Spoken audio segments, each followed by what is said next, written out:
Hey everybody, this is Sweaty Zeus, and this is going to be the boss guide for Guardian Ape. So first thing I'd recommend is go ahead and get these items equipped. You're going to need whatever upgrade you want as far as like sugars or anything like that. If you want to use a defensive sugar, it can be helpful. I would recommend you put on the purple cord and then put on obviously your whatever healing items you want. I just threw that on because he does poison you sometimes with a fart, but it's not that often. We don't even have to use it. And then I put on the oil if you want to try to set it on fire. As far as prosthetic tools, the spear definitely helpful, and then you definitely want to use the firecrackers. I use the Tonto here because we do use a lot of prosthetics in this fight. So, and then pop a pellet after, and that'll top your health, back close to all the way. Yeah, so we'll go ahead and get into it here. And first off, I think I'm going to run up and throw a pot of oil on him so I can set him on fire. I'm just showing this technique, even though I don't.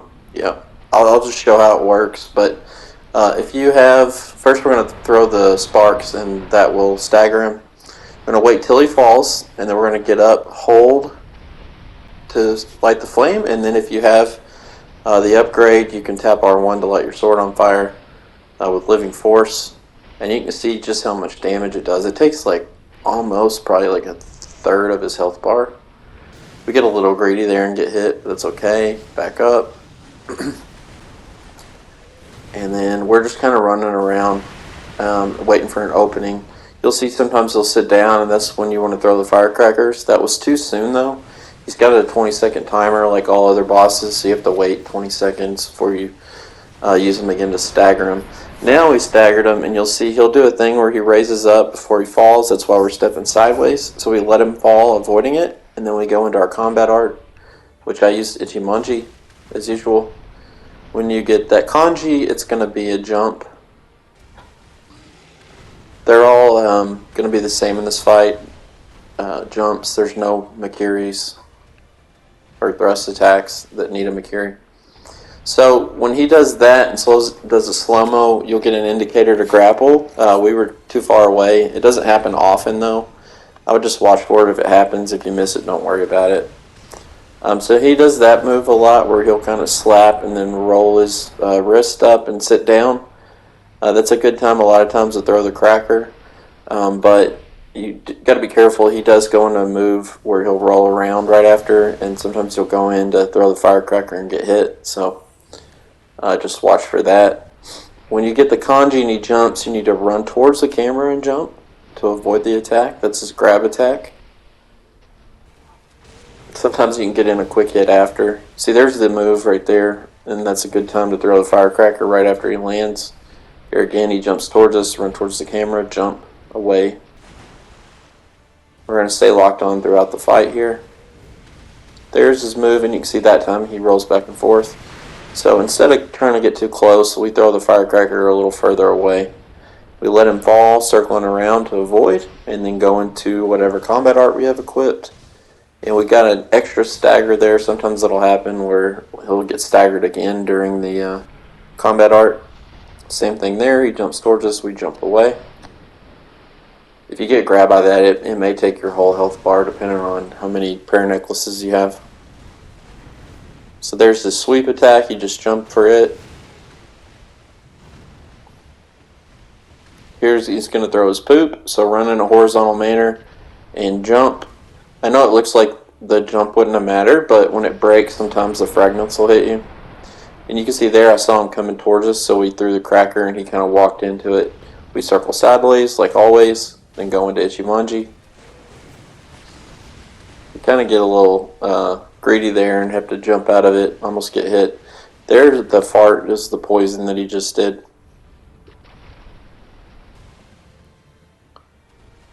Another poop throw, same thing, run and jump. Just try to run like horizontally.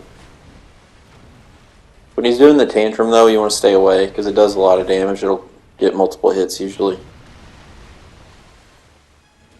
You're going to want to hold down circle through the whole fight pretty much. So you want to get comfortable. Here, when you get that symbol, run towards the camera, jump. And then that's a good time to throw the firecracker after. Get behind him, get as many hits in as you can. You can see we've really taken his health down, so his posture is going to start falling fast now. I recommend not trying to block. It's difficult to block his attacks. You can do it, but it's a lot easier just to avoid.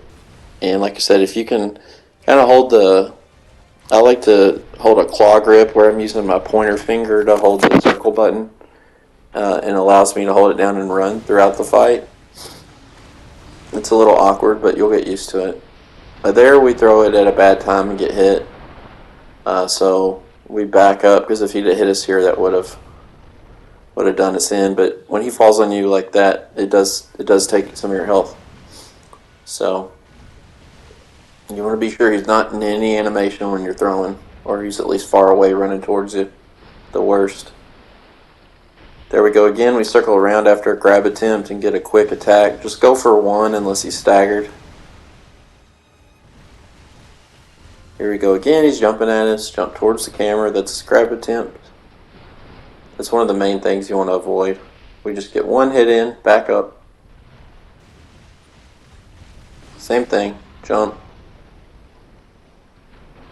I didn't realize how many times he did it until watching this. So there we go. Firecracker again. He falls. He doesn't really do the raise up and fall down thing there. So we get a little extra time. 5 hits. 6 is he's not in range. Same thing again. He does that move a lot. There's his sweep. He falls down. Rolls back and forth. See, from there we could have thrown the firecrackers. Just don't try to get too close. I think that was my problem before when I used to do this. So there we just got in a quick stab. Same thing. Run, jump. He's going to try to grab. Circle around, do a quick hit. And just because I knew he was about to break, I did the second. Normally I'll back out, but watch, there's 2 prompts for his death blow. The first one, and then there's the second one. And we will cut his head off. And it looks like he is done. But he's not. So I'll go ahead and quick use the Tonto. Go back in, throw on a whatever health upgrade. I don't have any more pellets, so we use just a regular gourd. And that, since we were out, that gives us the 5 spirit emblems we need, because we're going to use the spear in this half. There we go into some more Ichimonji. You can see he's about to yell here when he puts his head on. So you want to run away. He'll do that move where he kind of like turns sideways a little bit, and you'll see the kanji and everything turn red. You want to just run away. Just like run towards the camera. So when he dives forward like that, there's always that attack that he's going to do. Here's his combo he goes into a lot. He'll turn away, make you think he's leaving, and then come right back. And then he does a giant overhead slam. You want to wait till the last second to block. I did it too early there. But if you block it late enough, there's a sweep. We'll jump over that, but we were far enough away. When he does the overhead slam, if you time it to get a good deflection, he will break his posture and fall down. Or not break his posture, but you know what I mean. It'll stagger him. So here's this quick slams. He'll go back and forth. Till you get a feel for it, it feels really fast. And sometimes Sekiro will be in an animation where he looks like he's not going to be able to block, but just if you hit it anyways, he will block. That used to mess me up. He'll be on the ground looking like he can't block, but if you actually push it, he'll hop up and block before it'll hit, even though it looks like you might be staggered. So there we go, another block. Jump, it's a sweep. There's his yell. You can see him kind of sucking the air in. Puts the head up to his neck where his head went. There's his attack. His dive forward. And always block on that. There's his giant, unblockable move. He'll jump up and dive down. And it's just a sweep. You need to jump over. It looks like pretty crazy, but you're just going to need to jump. I like running away from it just to give me extra time, and then jump towards the camera. Here he comes with another combo. See here, it looks like it's going to miss us, but we still have to deflect it. It looks like we were inside his body enough to avoid it, but every time he swings the sword, even if you think it might miss you, I recommend blocking. Here's sweep again.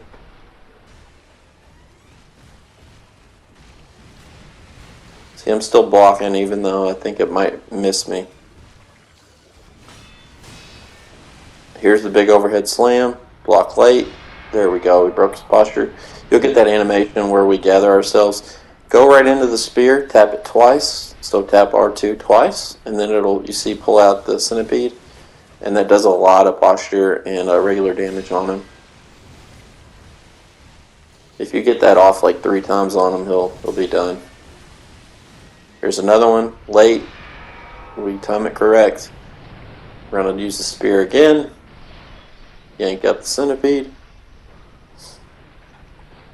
And I usually like to jump into him. You can get in 3 quick swings of R1. There's his yell. We spot it in time to mostly get away. Here's his sweep again.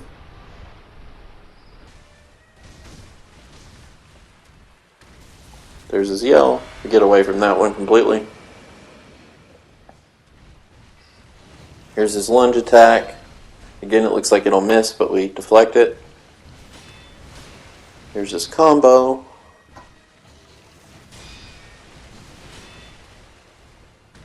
Here's his yell.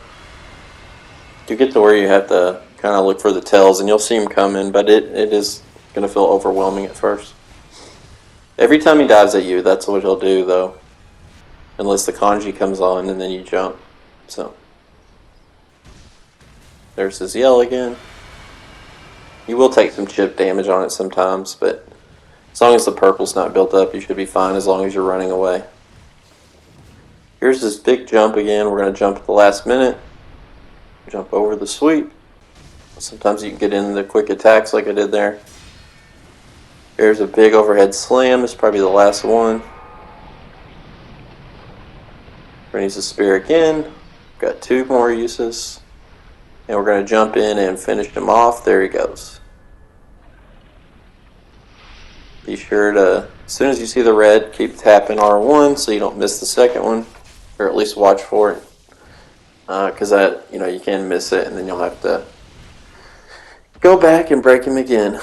And now I'm just messing around. But yeah, so main things for this fight. Second round, you're going to want the spear attachment and you're going to want to tap R2 twice. I like to use the ceremonial Tonto in between rounds because you do get a good amount of time. So use that and pop a pellet if you have one, or heal. But the main thing you got to watch out for is the kanjis and his perilous attacks. They're almost all sweeps. They're sweeps or grabs, but they all are avoided the same way, pretty much. So if you run towards the camera and jump, you'll avoid almost all of them.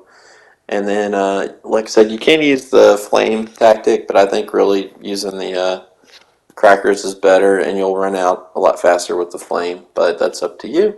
So yeah, it's not too bad. You may need to try it a few times, but you'll get the hang of it. If you have any questions, let me know.